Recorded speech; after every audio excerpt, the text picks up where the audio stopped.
All right. So last week, we were discussing our nervous system basically at the cellular level, how these things are organized and structured, and how they function. So how neurons individually are organized, structured, and how they function. And we introduced a bit about how our nervous system is organized.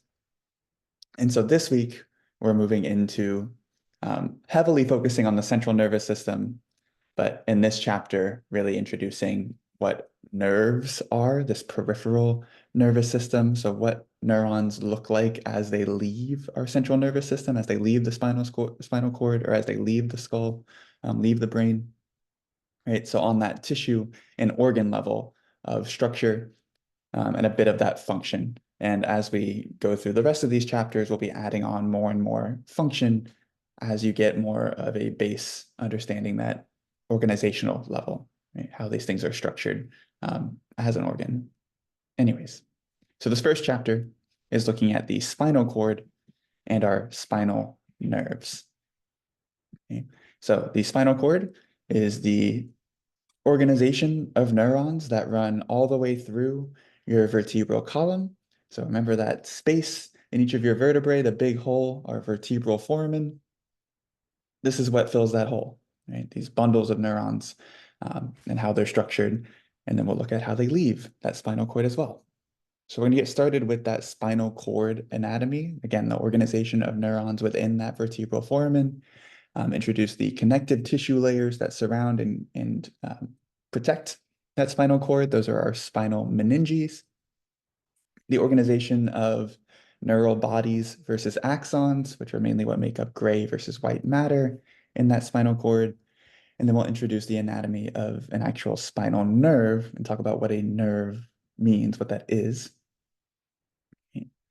There's then a few slides on the various nerve plexuses, so the major groupings of our different nerves, and then some specifics about some of our 31 spinal nerves that we have.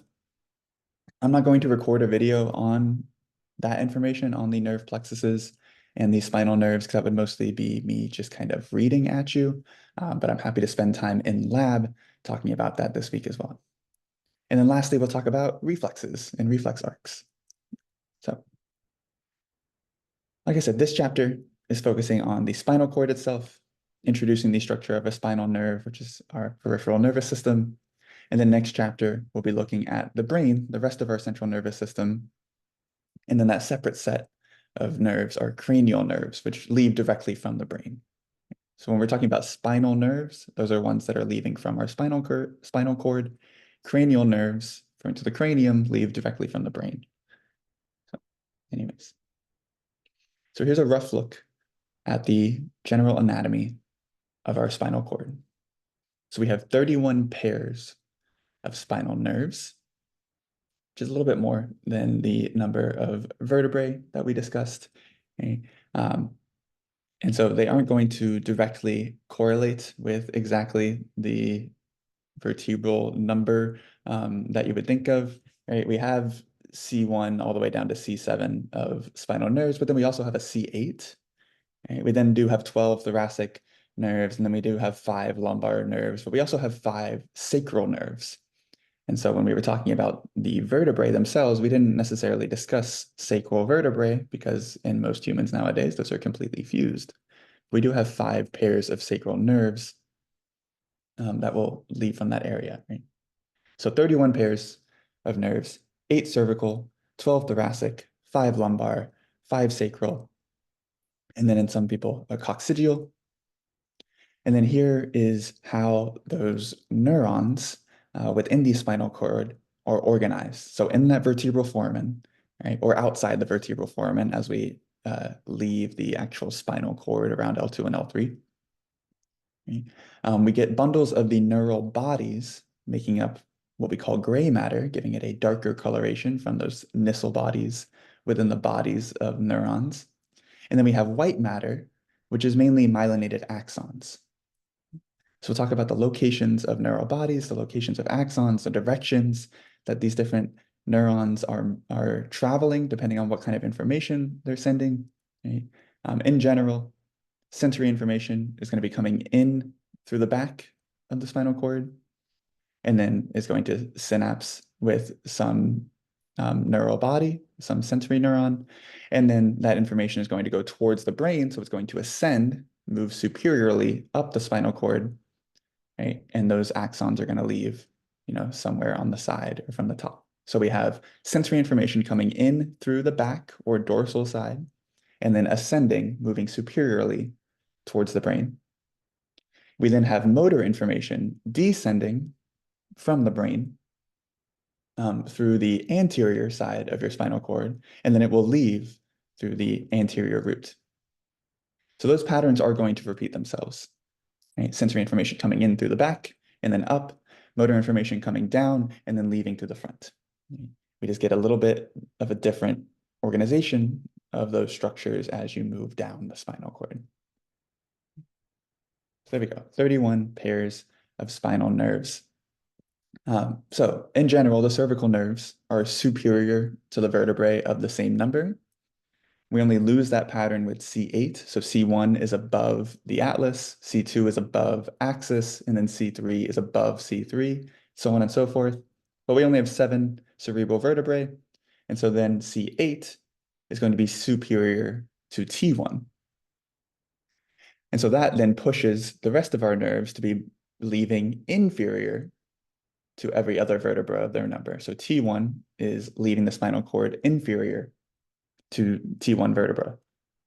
And then that pattern just repeats, right? L4 is leaving inferior to the L4 vertebra, etc. And these are pairs, right? They're leaving through both sides, basically symmetrical. And that spinal cord structure, what we were looking at back here, go back, please. This spinal cord structure essentially ends, or at least it's no longer in that same level of organization around L1 or L2. They're no longer in that vertebral foramen. And instead, they're kind of being held together by this fibrous connective tissue called the filum terminale. So after around L1 to L2, we get these nerve fibers not so bundled, right? Or neuron fibers, not so bundled, more hair-like, and makes that structure look kind of like a horse's tail. And so that is referred to as the cauda equina, which literally means horse's tail. We have this filum terminale, this fibrous connective tissue holding together all these bundles of neurons that are coming out of it like a horse's tail. We then have some protruding or swollen looking areas of the spinal cord, our cervical enlargement and our lumbosacral enlargement, which are just areas where a majority of the spinal nerves are exiting towards these larger parts of our body, toward our appendages of our upper limbs of the cervical enlargement and our lower limbs in the lumbosacral enlargement. There, there. So as I was mentioning earlier, gray matter is mainly going to be neural bodies. If you remember the Nissl bodies, which are free-floating rough endoplasmic reticulum in the soma, in the body of our neurons, they tend to look a little gray. Whereas myelinated axons, myelin is basically fat, and it tends to look white. And so all of our gray matter here, these darker regions of our spinal cord, those are mostly neural bodies. There is less myelination here. So this is mainly where information is going to be received.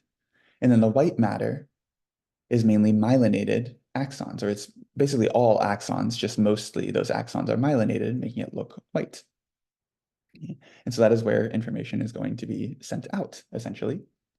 And that's just within the spinal cord itself. Once it leaves the actual spinal cord, we're now talking about nerves, right?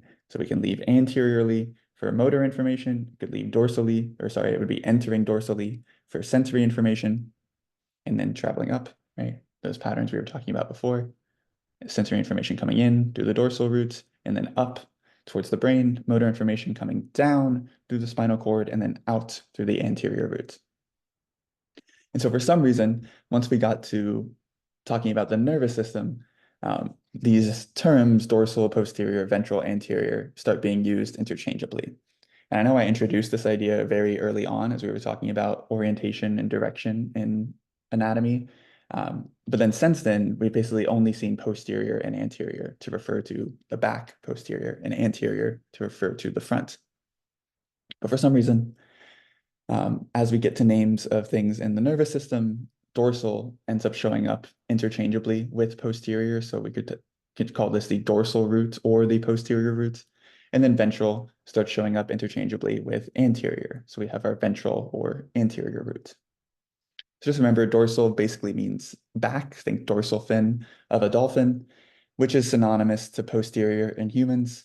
And then ventral means belly, which is synonymous with anterior in humans. But those names or those terms would mean something different on a four-limbed animal, or even like the dolphin, like I was saying, right? Their anterior would be their nose, but their ventral would be down, right? Would be inferior. Anyways, for us, dorsal and posterior are the same.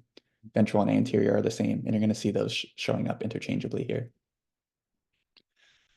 So as these neural bodies are leaving the spinal cord, we have ganglia on our dorsal roots or posterior roots. These ganglia are big groupings of more sensory neural bodies. And so those are only on our posterior roots. We have our posterior or dorsal ganglia. And then anterior roots are axons carrying motor information. So besides those ganglia, we are mostly going to just have these axons, right, those tails, traveling through a majority of the distance of these nerves. And then throughout our spinal cord, we have this continuous central canal, which is full of cerebrospinal fluid. Cerebrospinal, referring to the brain and the spinal cord. And this is essentially the equivalent of the blood, of our blood from our circulatory system, but is unique to our nervous system. So we have cerebrospinal fluid filling up the space in our brain and filling up this little canal, the central canal, throughout the spinal cord, which helps with diffusion of nutrients and absorption and removal of waste, right? All through that cerebrospinal fluid. Okay. So as we start looking outside of this spinal cord itself, we have various supporting structures there to, as I said, support this spinal cord to keep it protected and to keep it in place in that vertebral foramen. Okay. So we have the actual spinal cord itself and the nerves, these bundles of axons leaving and entering from that central nervous system. And then we have a couple layers of connective tissue called the meninges. And so we'll have basically the same meninges showing up as we talk about the brain. We have our pia mater, arachnoid mater, and dura mater. Those are spinal meninges. The pia mater is basically directly adhered to the spinal cord. There isn't any space between it. It's got blood vessels in it, right, to help with some of that protection and diffusion of nutrients. We then have a little bit of space outside, superficial to that pia mater, in between the pia mater and the arachnoid mater, which is mainly epithelial tissue. And then we have a tiny amount of space between the arachnoid mater and our next layer of connective tissue, which is the dura mater. And as the name sounds, dura for like durable, this is a very tough, fibrous outer layer. And then outside of the dura mater, we have another space, our epidural space, which is mainly made up of fat, of adipose tissue. And so that provides some cushioning. We have these tough fibrous layers for protection, the arachnoid mater of epithelia with some mucous membranes to help with secretions into these spaces, and then the pia mater basically separating, having a connective tissue that separates that spinal cord from the rest of these. And that ends up being helpful because our arachnoid mater and dura mater become continuous with our spinal nerves, as you can see here, becoming the epineurium, so the outer layer of connective tissue, the epineurium for our nerves. So the pia mater does not. The pia mater stays adhered to the spinal cord, but the arachnoid mater and dura mater become continuous with the epineurium of our nerves. So here you can see some of those spaces with this sectional view instead. So we have our actual spinal cord structure itself. We're now looking at kind of a flipped view. So this is our dorsal roots and this is our anterior roots coming out, and they will join together to become that nerve, right? So we have both sensory and motor information organized together in these nerves. We then have these other peripheral structures, these ligaments. These are denticulate ligaments, which in order to see these, so when we do our spinal cord dissection, in order to find the denticulate ligaments, you would first have to peel back both the dura and arachnoid mater. These are deep to the arachnoid mater. So they're in what we call the subarachnoid space. You can see those terms up here. So deep to the arachnoid mater, closer to the spinal cord, we have the subarachnoid space. This is a space that is full of cerebrospinal fluid as well. And this is the location of a spinal puncture, right, or a spinal tap. So typically, if you wanted to get a sample of cerebrospinal fluid from a patient, you would do a spinal tap, so trying to get a needle into the subarachnoid space, and you would do that inferior to where the spinal cord structure ends. So as we were talking about back here, at the conus medullaris, where the spinal cord ends around L1 and L2, right? We no longer have these tight bundles of nerves, and instead they're more hair-like, right? They're just kind of held together by that fibrous filum terminale. And so you would try to do a spinal tap puncturing into that subarachnoid space inferior to the conus medullaris, because that would allow now more space, less structural holding together. So those nerves can move apart from each other. You're not risking, or there's not as high of a risk of you puncturing a nerve on your way into the spinal cord. And so when doing that, again, you're trying to reach this subarachnoid space to get into that cerebrospinal fluid.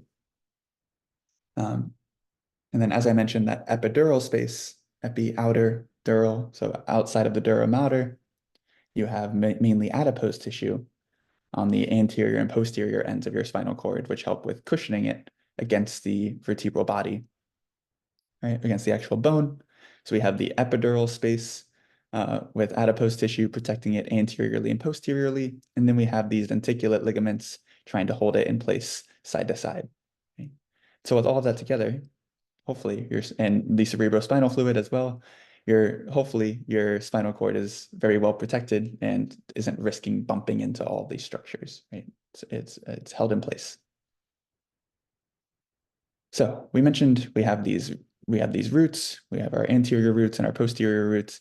They will join together into a combined nerve. And so it becomes a nerve as this neural tissue, these axons and cell bodies are leaving or outside of your spinal cord. So once they are outside of the central nervous system, so outside of your brain, outside of your spinal cord, this is now part of your peripheral nervous system, and those are now nerves. And again, nerves have both sensory and motor components to them. So other structures that these nerves are going to have are various rami. So a ramus, as we've seen this term come up in a few other places, as we've been talking about anatomy, ramus refers to a branch. And so parts of these nerves are going to branch into these different rami. We have rami communicantes, which are communicating branches. Right? And so we'll have some slides showing some of that organization between those different branches too. And so here's a look at a real dissection of a spinal cord, very similar, hopefully, to what you'll be able to see in lab later this week. We have pulled back all the way deep to the arachnoid mater. And so you can see these denticulate ligaments. You can see the roots of these nerves as they are coming out here. You can see some of those other structures like the anterior median fissure. Okay. Yeah, trying to think if there was anything else here. You can see the blood vessels. But yeah, you'll see all this in person in lab. Okay. So now I'm introducing some more structures, and as we talk more about the pathways of how information is traveling through this spinal cord. So we have lots of little indentations in our nervous system, which are always going to be referred to as a sulcus. So if you think about hills and valleys, okay, the top of the hill is a sulcus, and then the valley itself is a groove, usually. Deep valleys are going to be called fissures. And so we have a couple sulci and fissures and grooves, depending on what we're talking about. I'm not necessarily going to ask you to memorize those. They're used in reference for some pieces of communication. But I'm more interested in having you guys recognize this organization of how different pieces of information are moving throughout our spinal cord. So we've already talked about how sensory information is going to be traveling through these dorsal roots into the spinal cord, and motor information is going to be leaving through these ventral roots. And so the neural bodies that are receiving and then sending out this various information are organized into the horns of our gray matter. So if we look at our left side here, you can see this posterior gray horn. We have a shallower lateral gray horn, and then we have this more, this more significant anterior gray horn below it. Or I guess anterior to it. This is just a sectional view. And again, the neural bodies that are either receiving sensory information or motor information, and then sending that motor information out of the spinal cord, or sending that sensory information up the spinal cord, or organized into these different regions. So the posterior gray horn is responsible for basically having, or is the location of the neural bodies for all of our sensory neurons that are then going to send that sensory information up to the brain. So the farther out from the center, the more superficial, that is going to be dedicated to somatic sensory information, meaning the information that you perceive and are consciously aware of.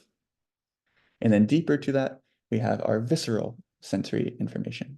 So this is part of our autonomic system, what we are not necessarily consciously aware of and what is being controlled subconsciously. Our lateral gray horn is dedicated to visceral motor information, so that autonomic motor control. And then the anterior gray horn has lots of neural bodies here dedicated to somatic motor control. So our conscious control of our muscles, right? And glands, etc.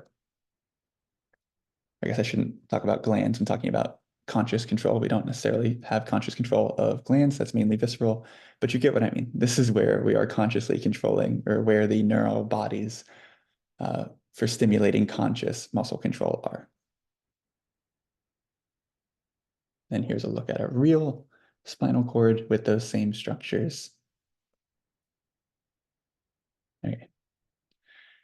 And so here's slides kind of showing general pathways for those different rami. So this slide's looking at how sensory information could be coming into the spinal cord, and the next slide is going to be looking at how motor information is leaving the spinal cord. So you can see that all these arrows are ending at those different regions of the gray horns that we were just talking about.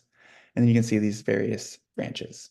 So again, the branches here are rami communicantes are branches that communicate with each other.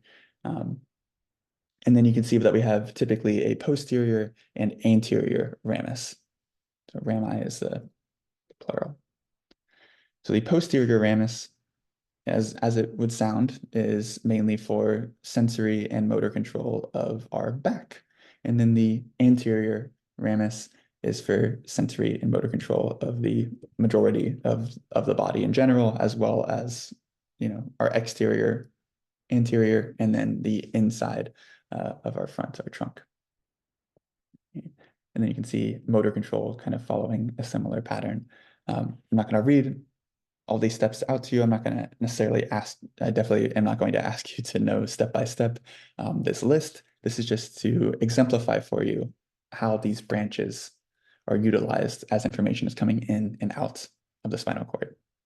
So you should know what a ramus is referring to, what the rami communicantes are, and then mainly I just care that you know that sensory information comes in through the posterior roots, motor information comes out through the anterior roots, and then the organization of those motor nuclei and sensory nuclei.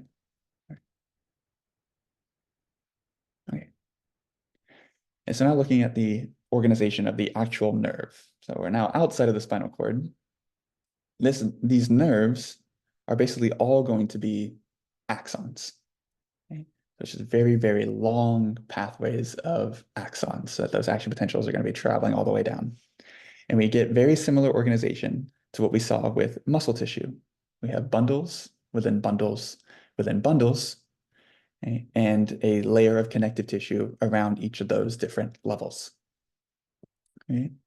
So at the smallest level, one single axon, one neuron, is going to be surrounded by a layer of connective tissue called the endoneuron. neurium. So we have neuri as our root word for nerve, and then endo, meaning inside. So the deepest level of connective tissue here is our endoneurium. Multiple axons are put together into one bundle called a fascicle. So a fascicle is a bundle of bundle of neurons, a bundle of axons that makes one fascicle. Each fascicle is surrounded by the perineurium, and then multiple fascicles are all bundled together into one nerve, and that nerve is surrounded by the epineurium. And then we have some blood vessels permeating throughout. So you can see um, in a real nerve being bundled that way, right? Got just all these strings of axons, essentially, bundled together, just like how we kind of saw with our muscle cells being bundled together. It's kind of cool. Okay, and our last quick concept here, similar with what we've been looking at with like tension lines of the skin. This diagram doesn't line up exactly with the tension lines of the skin, or is quite different. The tension lines are a lot thinner as far as that parallel collagen network of our skin, but we have this organization of regions of our skin that we know are associated with sensation from different spinal nerves, and those are called dermatomes. So these dermatomes are regions where such nerves like C4 is responsible for sensory information from all of this part of your skin, and C5 is responsible for sensory information from all of this part of your skin, right? So you can see your anterior and posterior view. You're not being asked to memorize these. These generally are going to align logically with where the location of these nerves are and where their general pathways are. So you're not being asked to memorize all of these, but you should know what a dermatome is referring to if you were asked. Okay, so that's it for this video on this chapter. Like I said, I've got a few slides here on spinal nerves and spinal nerve plexuses that I'm not going to read out to you. You should recognize what each of these four plexuses are. And then the specific nerves that I'm asking you to know are listed in the notes of each slide. And then the only other thing is you're being asked to know the general sensory innervation of the hand, so the distribution of which nerves from our brachial plexus are responsible for sensory information from which parts of the hand. All right, so that's it for this video, and I will see you in the next one to talk about reflexes.